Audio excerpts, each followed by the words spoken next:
The agenda is ridiculous. The punditry is just coming off. Sorry, my cover was coming off. The punditry is beyond crazy, what I am hearing. And when you listen to it in isolation, you could actually argue that there is some validity to the points that are being made. You could make that argument. The problem is when you start to broaden the search. And we're going to go into why. There's also a mad Raya claim in what I'm about to tell you as well. And it's the manipulation of the media. And I feel sorry for the fans that are convinced by it. But take a look and a listen to this. I mean, I'm looking at him thinking, I want a bit more from you. You know, when he was at, I go back, Sporting Lisbon's different because it's a different kind of culture, right? And Sporting Lisbon was a great team he was in.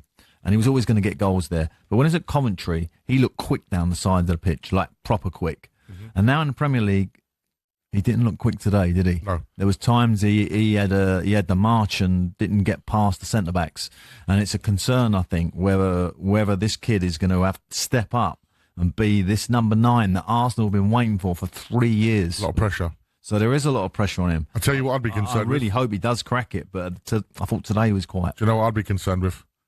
The fact that David Raya has come out and said that the new Bulls, the new Premier League Bulls is why he conceded that free kick. Does he? His exact quotes were, he says, with the new Bulls, we have to adapt. Oh, okay. So he's blaming the new Puma Ball. Well, we'll come on to the ball in a moment. The Gyökeres situation annoyed me because, yes, he didn't have a great game. He didn't have a great game. And you could argue that's his fault. Look at 90 minutes played, no goals, no assists, no shots in the football match. When you say that out loud, it sounds horrendous. Only 7 passes attempted in the whole game, but only 5 of them complete. He did create 2 chances in the football match, to be fair, and only had 17 touches, only 2 touches in Liverpool's box. And it isn't great. And I can understand how, in isolation, you would sit there and say, well, it's terrible, terrible performance, Terry. That should be criticized. That should be ridiculed. The problem is this happens a lot in the footballing space. And I always use this example because I think it's the best we've ever seen. Not because it's my example. I'm talking about the example given by the mainstream. Paul Pogba walked on the pitch for 25% of the game, or for 25 minutes, I think it may have been. Great. How does that compare to other players in his position in the United team and across other clubs? Because we don't know whether it's good or bad when it's a statistic in isolation.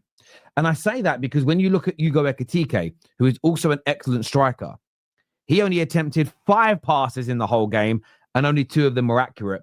He had no shots in the football match. He had just 18 touches and only 1 inside the penalty box and created no chances in the game. And Hugo Ekitike is playing for the better team and the home side. And his performance, whether it be on the eyes or whether it be statistically, was as bad. If we want to say that Gyökeres had a bad game, why were they both bad? Because both teams defended impeccably. Both teams made it almost impossible for their opponent to penetrate them and to create gilt-edge high chances. It's why it was one of the lowest XG games in the last 4 years in the Premier League. Yes, both teams may have been able to take in some more risks, but why were they so risk averse? Because they were both worried about the turnover and the transition and holes being left in behind. So one, they didn't commit extra players to their attacks for large parts of the game, and they weren't making risky passes when attacking. Both did it. Both defensive units were absolutely fantastic throughout the course of this game. But what you're seeing there in the mainstream media is Victor Gyökeres being assessed differently to Hugo Ekitike when they both suffered with the same issues in this game. For me, it's an agenda, and it's been going on. The United game, they did it.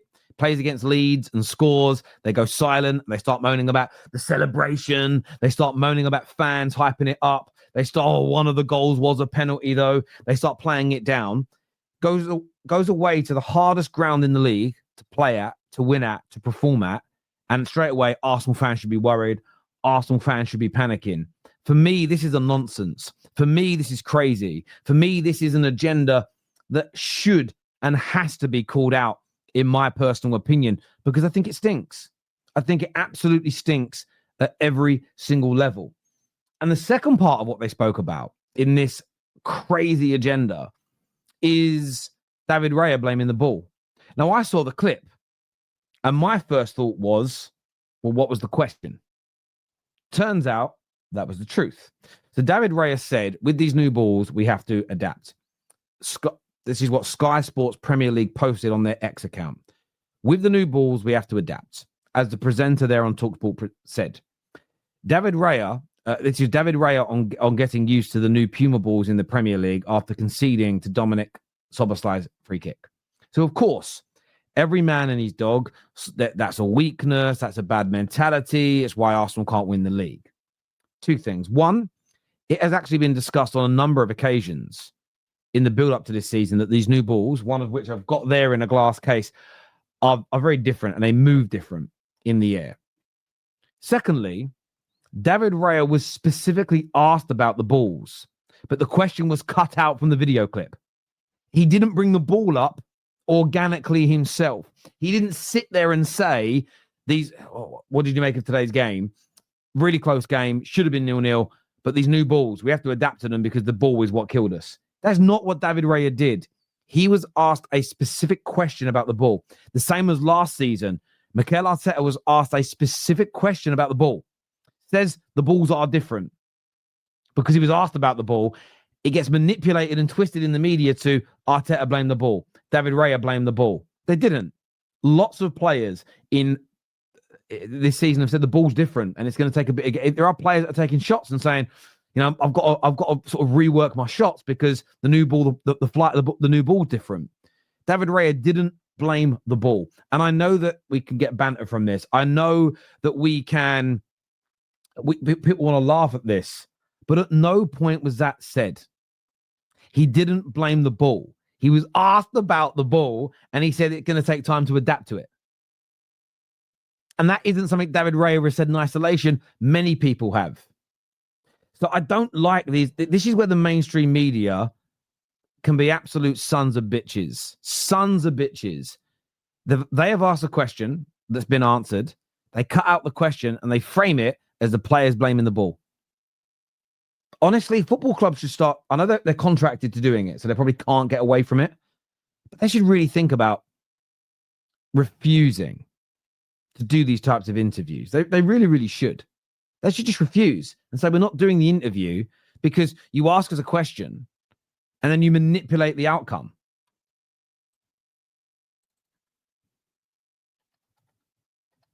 It's just, honestly, it's so disingenuous of Sky Sports to do this. Why? What is the mileage in it? You tell me right now. You tell me right now.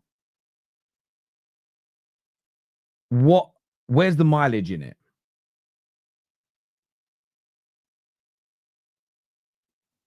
Why? And look, people are going to sit there and say, oh, Terry, you know, you always find something to defend Arsenal on. It's not about defending Arsenal. I criticize the lack of risk-taking. I criticize the substitutions coming on too late in the game. That's worth it.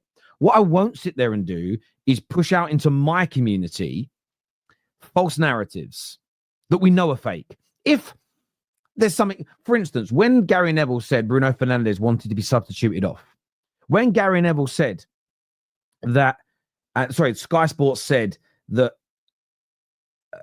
Alejandro Garnacho walked to the dressing room after being subbed off and showed disrespect. In the instant that was said, I went, that's terrible. That is terrible. That is bad. But this is where my learning curve really came in. From my point of view, it turned out Bruno never said, sub me off, and the video footage proved it. Garnacho did go to the dressing room, but signaled to the sub bench, I'm soaking wet, I'm going to go change my top, and then went down to the changing room. Never readdressed. I called that out as well. So this is not about just defending Arsenal. It's when we see false narratives and lies. Gyökeres didn't have a great game. But you can't just criticize him and put his stats up without showing the other strikers in the game and maybe looking at why. He did actually run past defenders. This is where Alan Pardew's wrong. But the balls weren't passed to him as he was making the runs. The same Alan Pardew, who consistently defends Haaland when he makes runs, Haaland, when he makes runs and no one's finding him. Didn't apply that same logic to Gyökeres. I'm calling it out because they're pros and they're professionals. They're pros and they're professionals, and it must be called out. On the David Raya situation, imagine me asking who lost the game this weekend. Imagine me asking Igal a question about Liverpool. Imagine me saying to Igal, "Are you worried about Liverpool winning the league?" And he says, "You know what? When Liverpool, they're a good team, but I do think we can beat them to the title." Imagine I cut out my question, I just play that clip and go, "Look how obsessed Igal is with Liverpool. That's all he talks about." You would all say, "Terry, you've absolutely misrepresented him. You asked him a question about Liverpool. Of course, he's talking about Liverpool." You'd all call me out for it, especially the people that are getting mad at me for defending Arsenal. You'd all go crazy at me because you're my trolls. Why is it that we should sit there as football fans and accept the media lying about football players, creating agendas against them? Why? We don't need this to make the game better. The game is great by itself. It's an abomination to me, and I'm not going to stop calling it out just because there are people that hate Arsenal out there who like seeing them misrepresented. I'm not going to yield on my morals. Thank you very much indeed.